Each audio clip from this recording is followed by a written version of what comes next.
Over 8 years ago, I got out of the Army, so it's been over 8 years since I've done any Army-style PT. So, I'm gonna do Army PT for 30 days.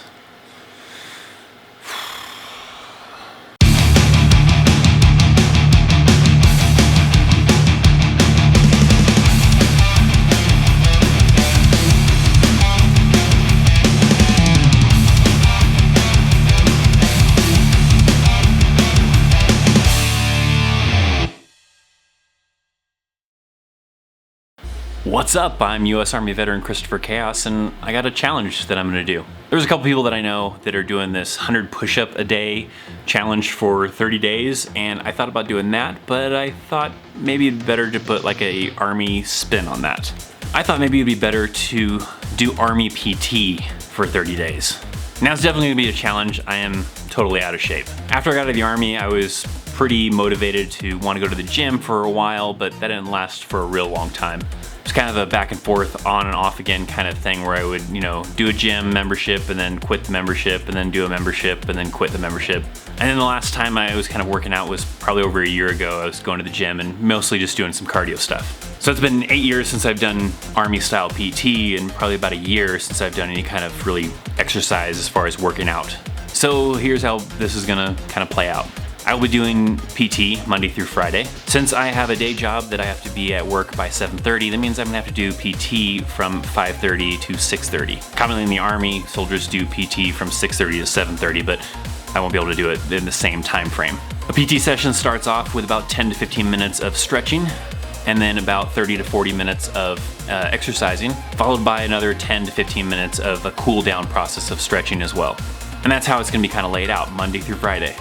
Now, soldiers don't do PT on the weekends, they don't do PT on holidays, so those are me the days that I won't do any physical training. So I will do it on the available days until I reach 30 days, which is gonna approximately take me 6 weeks. Now, additional days that I might not do PT is gonna also kind of fall on the same way it works in the Army. Now, if it's icy outside, it's snowing, since I am gonna be doing this in the winter time, that is a possibility. And in the Army, if the road conditions are really bad for doing PT outside, then you might do something like indoor PT.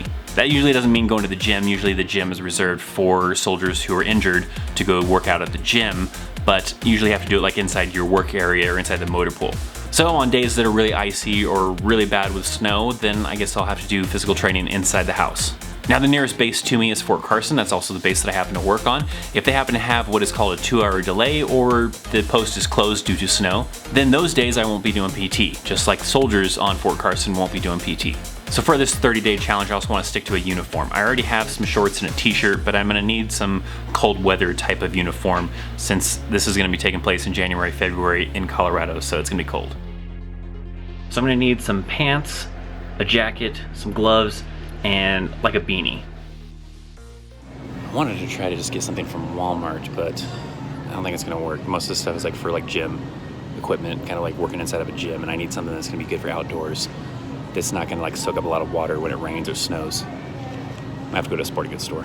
It's important to make sure that I'm not getting just any athletic wear. I can't just get any old sweater or sweatshirt and pants because there is good chances, especially living in Colorado, that it might snow and the ground's probably gonna be wet when I'm doing some of these physical activities. And if I'm wearing just some regular old cotton hoodie, I think it's gonna absorb a lot of water and it's gonna suck. And I need to make sure that I'm getting water resistant stuff because that's what the Army uses. The Army uses like a nylon, I don't know what kind of material it is, something that's, absorbent to, rain and snow and everything, so you're not soaking wet by the time you're done doing PT because you were doing PT in the rain. So I gotta make sure that it's something that's gonna be, repel the water. I was kind of trying to be cheap about it, I guess, because, I don't know if I'm gonna stick with this for the whole 30 days or after the 30 days, I don't know. The goal is obviously to get past, or to at least do the 30 days. I don't know if I'll go beyond that, but I was trying to go on the cheap side, just get some cheap kind of outfit to do this from Walmart, but now I'm actually hitting up a sporting goods store, so let's do this. It's a bit of a struggle because there's not really much of a selection as far as men's athletic wear. There's a lot more women's athletic wear here than there are men's stuff, and there's only really one option that I can find anyways, of a jacket that's zip up, that's water resistant, and it's a Nike one for $100. It's a little ridiculous. Everything else that's cheaper is like cotton that's gonna soak up water like crazy, so I don't know. Got it. I got the jacket, the pants, the beanie and some gloves that I'm gonna need. So came out to $163.63. Not too excited about that, but I did get a military discount and save 16 bucks. All right. Commonly in the Army, you have summer PTs, which is usually just shorts and a t-shirt. Then as it starts getting colder, sometimes you add different layers. Usually you don't just switch out to different uniforms, you just kind of add to it. That way, if it does start getting warmer, you can take away some of those layers. So adding on to those layers, you might have something like shorts and a long sleeve shirt, and then you might add some pants to go along with that. And then next might come your jacket. Now, the next level up would be adding gloves and your cap. By the way, all the gear is Under Armour, not sponsored by Armour, but hey, if they want to sponsor me, hit me up. All of that basically makes the winter PTs, which is probably what I'm going to be utilizing since this is going to be taking place in January and February in winter in Colorado. But if it does happen to get warm, then I can easily downgrade and maybe take off the jacket or whatever I need to do. Maybe lose the pants and just run in shorts and have the jacket and the hat and the gloves on. And I'm not gonna stick completely to the Army standards of the workout uniform because there's gonna be times where I'm probably gonna wanna wear some headphones while I'm out running. Now to break down the schedule a little bit more, usually you break it up as far as what days are gonna be run days and what days are gonna be calisthenic days for just doing like push-ups, sit-ups, and whatever kind of a thing. So that means Mondays start off with a 10-minute run and then calisthenics. Tuesdays will be a dedicated run day. Wednesdays will be a 10-minute run with some calisthenics. Thursdays in the Army is commonly sergeant's time training, and they usually still do PT those days, but they try to work in like something like a road march. So Thursdays I'll be doing a road march, and Fridays will be calisthenics. During this process, I'll document as far as changes as how I feel. I don't know if I'll do a shirtless photo, maybe, I don't know. And then we'll also kind of monitor as far as what kind of weight changes have happened. I'm not gonna be changing my diet at all. My diet isn't a great diet, but it's not really a bad diet either. It's kind of a mixture of healthy foods and bad foods, so I'm just gonna keep the diet the same. So, guess we should get started then, huh? Well, starting this off bright and early, up and awake, time to get ready, and of course, there's a light dusting of snow on the ground. So I'm gonna have to get dressed, go check it out, and make sure that this is gonna work out, because this is gonna be day 0, and for day 0 I need like kind of like a baseline. So for day 0 I need to do a PT test, and if the roads are icy, I'm not gonna be able to do the 2-mile run. Even though it's a different uniform, it did still feel a little bit like deja vu, kind of getting the uniform on. Kind of reminded me of the days of getting up early in the morning, getting your PTs on, and heading to base. It's cold as hell, but it doesn't feel like the roads might not be that slick or anything though. I think we'll be okay. I guess in some ways I kind of might have been looking for an excuse to be lazy, but it looks like the roads will be alright. Looks like this PT test is on.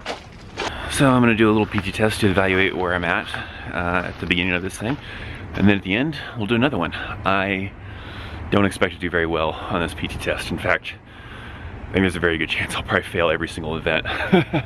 So I'm gonna go off of my age bracket and everything. So yeah, a little bit lower standards than what they were when I was in the Army, because I'm older, obviously now, and as I get older, the standards get lower. So we'll see how this goes. It's cold as hell though. Oh man. So for the push-up event, I have 2 minutes to do as many push-ups as I can. These push-ups are gonna be really bad, by the way, too, so don't judge me too hard. It's probably been a really long time since I've done even a single push-up, so.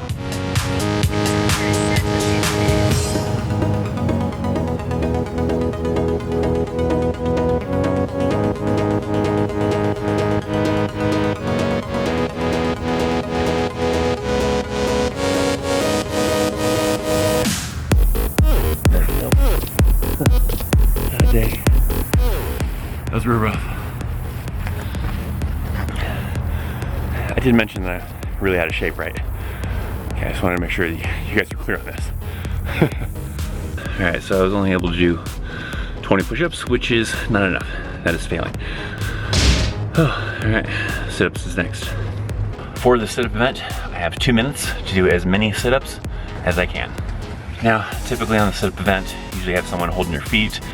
I don't have that availability to me. I was gonna try to use something just to put on my feet, but it's kind of a pain, so I'll just do it without. If anything, I mean, I'll still be able to do the sit-ups. It might shorten me 1 or 2, but not that big of a deal, because like I said, I'd probably still gonna fail anyways. I don't need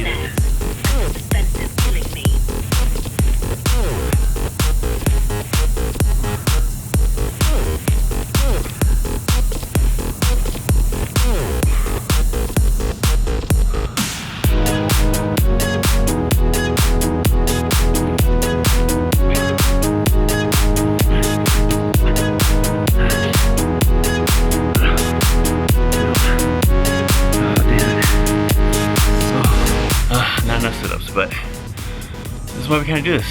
Try to get better, try to improve our score, and try to get into shape. Whew. Alright, so as expected, I also failed the sit-up event. I wasn't really surprised though. Sit-ups, however, when I was in the Army, usually was my best one. It's usually the one I scored the best in. Next up, the 2-mile run. Alright, I've got a 1 mile stretch marked off. So I'm basically gonna run to that 1 mile marker, turn around, come back. Alright, not even a half mile in, I'm already hurting.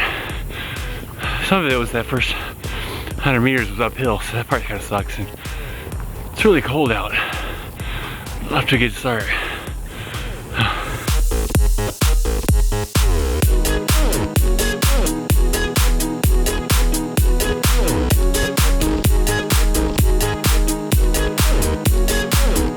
I definitely feel better after getting past that hill. I think that hill really screwed me over. I didn't really have a good flat area, or completely flat area, to be able to do this at, so it's part of the challenge, I guess.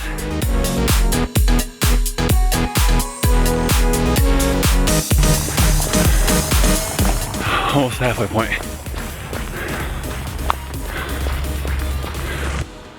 Well, I would say that I did better than expected, but I didn't expect to do very good, so I did about as good as I expected, I guess. So, 2 mile run was very tough. My beard is frozen. Needless to say, I did not come in at a good enough time to pass. But hopefully from here, grow and improve, and then in the final episode, we'll see some good improvement. I mean, I haven't done any physical training in over a year, so I would have been surprised if I passed any of the events. Now, typically after a PT test, soldiers will be weighed, and based on your height, you have a maximum weight that you cannot exceed. I came in over that maximum weight. It is what it is. Typically, you would be taped where they measure your neck, your chest, and your waist, and then if you're under the measurements, then you're still good, because there are times when soldiers, have a lot of muscle mass, so they weigh over that limit because they have a lot of muscle, but as long as their measurements aren't exceeding what the standards are, then they're still good. But we're not gonna go that in depth with mine situation. We'll just see how it kind of goes. Maybe I'll lose some of that weight. I don't know if I'll be actually under the limit by the time we're done with this 30-day challenge, but we'll see how it kind of goes. Well, all right, so now we've gotten the process started. We've got a baseline to kind of go off of. Next, it's time to start getting into the workout. So that'll be coming up next. If you liked the video and you want to see how this progresses, make sure to hit that thumbs up button. If you want to see some of my other content, I got some suggested videos over there. And if you're not already subscribed, make sure you subscribe so you can follow this series and see how the progression goes. Christopher Chaos, thanks for hanging out and watching. See you next time. See ya.